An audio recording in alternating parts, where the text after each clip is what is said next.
No, I have to change the models like always happens. Now I think you can see the right one, right? Okay, perfect. So yeah, my name is Andrea Catalina Fajardo, pronounced in Spanish. And here's some contact information that you can follow me on Instagram, Twitter, my email if you want to contact me. And I'm doing my PhD in the Climate Center Service, Germany, GERIX. And I will share a little bit about myself and my research stories so far. So yeah, that's a picture of me trying to be like model-like.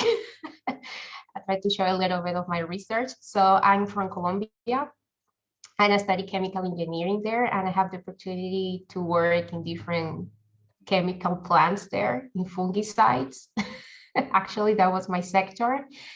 And after working on fungicide industry, I realized that was not the best way to support agriculture in Colombia, especially for smaller farmers. So I quit my job. I moved to the capital city and I decided to start all over again. And there in the capital city, I have the opportunity to take some courses on organic agriculture and visiting farms, more organic farms, so-called. And also I work for different environmental NGOs and working with different rural communities there. And then I realized, yeah, that's something I would like to do for my future. What should I do now? And I decided to do a master's, but in Colombia, they're really expensive. So, and I wanted to see the world a little bit. And I moved to Germany and I did a master's in science in environmental protection and agricultural food production at the Hohenheim University. And after finishing my master, I was like, okay, what should I do now? What is the next step? I kind of like it studying again after working sometimes. So I decided to pursue a PhD and apply for a really cool job position in this institute, like I told you. And it was participatory plus simulated, and I love talking, as you can notice now.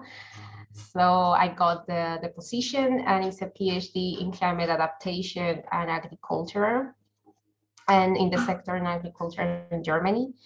And also I co-founded a climate group called Climate Hub Hamburg to bring more awareness about the climate crisis and what we can do. So yeah, the exact title of my research is Climate Adaptation Strategies Assessment in the German agriculture sector. And I simulate with, like I said, with the crop model under different climate scenarios or CO2 emission scenarios, and see how these adaptation strategies will look out in the future. The PhD has allowed me not to gain more knowledge, but I wanted to go more deeper in the agriculture sector, and in order to be able to help farmers and to bring the sustainability sector more strong that is now, because at least here in Germany, there's a lot of big farms and it's still really conventional and really profit-based, but not in the long term about how to mitigate the damage in the environment. That was kind of my motivation behind it. And where am I right now? I'm in my third year, my final stage of my PhD. So I'm like pushing myself to finish by October. That's my plan, and that's what I intend to do. And my research is conducted in English and German. I had to speak with the farmers in German, and all the interviews were in German. But I write my dissertation in English, so it's a lot of translation between English and German, and I think in Spanish, so sometimes it's really confusing for my mind, but I tried. Yeah, like I said, my study case is based on Northern Germany, but I tried to do my insights more general that can be applied to other agriculture sectors, not only in Germany or Europe, but maybe in the United States, for example.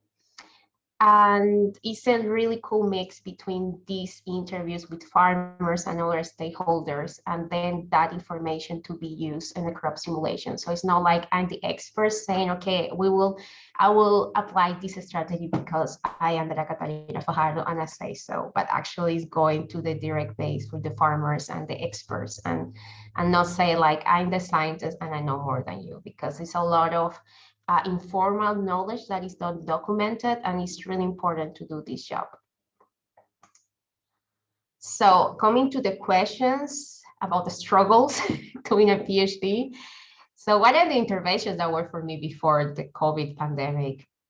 I'm a really team player, so I love talking and exchanging with my colleagues. So for me, it's really important science to be conducted in a team, and not in really this competitive environment that I have to publish more than you and scared to steal my ideas. For me, the ideas are built together, and there's something that has worked for me a lot. Also, not only talking with my people in academia or in my group, but also people in other areas that came with other ideas that I haven't thought, because I'm really in the project, and sometimes I need people that see the whole forest and not only the leaves of the tree. Also helped me a lot of therapy, because at the beginning I suffered from burnout that led to depression. So I had to go to therapy, and has helped me a lot. Not easy during a PhD, but I think it's necessary to take care of your mental health as well. And looking for help, and not being afraid that people will say, no, I don't have time or whatever. I have met a lot of people that have helped me through the way. And I was just not afraid just to send an email to people that I don't know. You can get a lot of surprises just doing that. And during the pandemic, what have helped me a lot is doing sport. Move my body helps a lot, also for your mind, to refresh and give you new ideas. So I do a lot of high intensity interval trainings plus yoga. Also, meditation has helped me a lot, together with journaling, just to write ideas and try to empty my mind. And also, there are a lot of online communities for PhDs that co-working spaces that I have an appointment and I go and I write, and that's it. That helps me a lot, because sometimes in the home office you are really flexible, and like me, I take a lot of naps, and that's not helpful. And I took an online writing course that helped me to finish out the draft of a paper. And yeah, and take pauses is important, but do it in a really structured way, because otherwise then you spend a lot of time just taking pauses, and that's not good.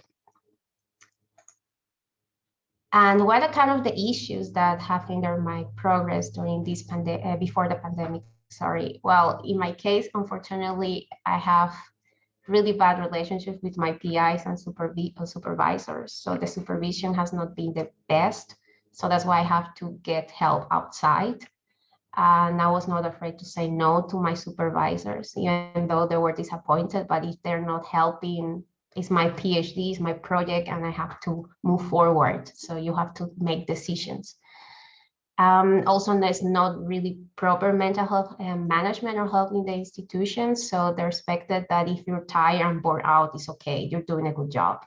And that's completely the opposite. I mean, it's not expected that you have to suffer to get a PhD. It's hard, yes, but it's not like you have to cry every day and it's fine. Something that is here in Germany that, oh yeah, you cry a lot, you suffer. Yeah, that's the correct way to do it. And for me, that's not the case. And during the pandemic, well, being away from my home, from my family, like with the pandemic, and that my mom is old, and that the kind of fear that she will get COVID, these kind of things also keep my mind busy. And home office at the beginning, how to structure my home in a way that I can be productive, but also have the distance from work is being a challenge. Yeah, and all this kind of uncertainty, what's going to happen, we'll have a lockdown forever or what has going to happen next, this is the new normal. Yeah, and of course, like setting the exchange of ideas is harder, but now with Zoom and everything makes easier, but it's not the same, so you have to work a little bit through it. And talking about my meetings, I don't know with you, but there are too many, and they take I mean, they say, ah, yeah, you're at home, so there's no pause in between. So it's like you cannot, I mean, you don't have time to go to the bathroom or go to the balcony. It's crazy. That's for me, it's too much, really too much. Yeah, so what I would have liked to have that helped me to succeed, that actually I would have liked to have supervision or supervisors that actually like to supervise and they know how to do it and not just make pressure just to publish, because I think that's not a healthy way to supervise PhD candidates in any stage of the research. And this publish or perish culture in academia, I think, is a really toxic one. Of course, publish is a way to make outreach, but it's not the only one. And like Evie said in a meeting yesterday, I mean, we cannot think that this publish is correct and is the whole truth. We have to develop more this critical thinking. And like I said before, more mental health support is really important. And that's why I talk it really openly, because I think it is still a taboo. And it's like another kind. I mean, if you go to the gym, you also have to take care of your mental health. It's a balance between these two realms. And in my case, it's a really free PhD program. So I think a more structure would have been very beneficial for us, because they give you all the freedom, but then they make in a lot of pressure, and that's also not good. And a very feedback culture. I don't know how it is with you, but with us, at least with the Germans, it's really hard to have a really feedback in a way that you separate the ideas and the content of your work and the person. So it's a lot of attacking, and it's in the culture that, yeah, I attacking you because that is how academia should be. You have to defend all the time. And yeah, you have to talk about ideas and the content, but it's not this kind of fighting framework that is built in here. And I think that's also not healthy for the mental health. And a little bit more about me. That has helped me a lot. Like I said, I'll do a lot of yoga. Sports is something that I have to do it, otherwise I'll become crazy. I love music. I also sing a lot. And I have to listen always to something, I don't know, maybe something wrong not to enjoy silence, but I have to listen something all the time. So music, podcasts, audiobooks is something that I really like. About languages, well, my mother tongue is Spanish. I try to speak English. I speak German also time to time. And I try to learn Chinese, Mandarin, but it's going really, really slow. And self-care is something that is really part of my routine, daily routine. So I do a lot of face yoga, massage that helps me also to relax, and meditation is something that I take really seriously. And as you can see in the picture, this is Sus, is my cat. And has helped me a lot during the pandemic as well. I mean, he reminds me that we have to focus more on the basic things, and we get worried about many things that are not that important. About food, I mean, he always complains about food, water, and play, that I have to play with him, and these basic things that we forget that is the most important ones. And yeah, I have a lot of plans, maybe too many. I didn't want to show how many, but there are many.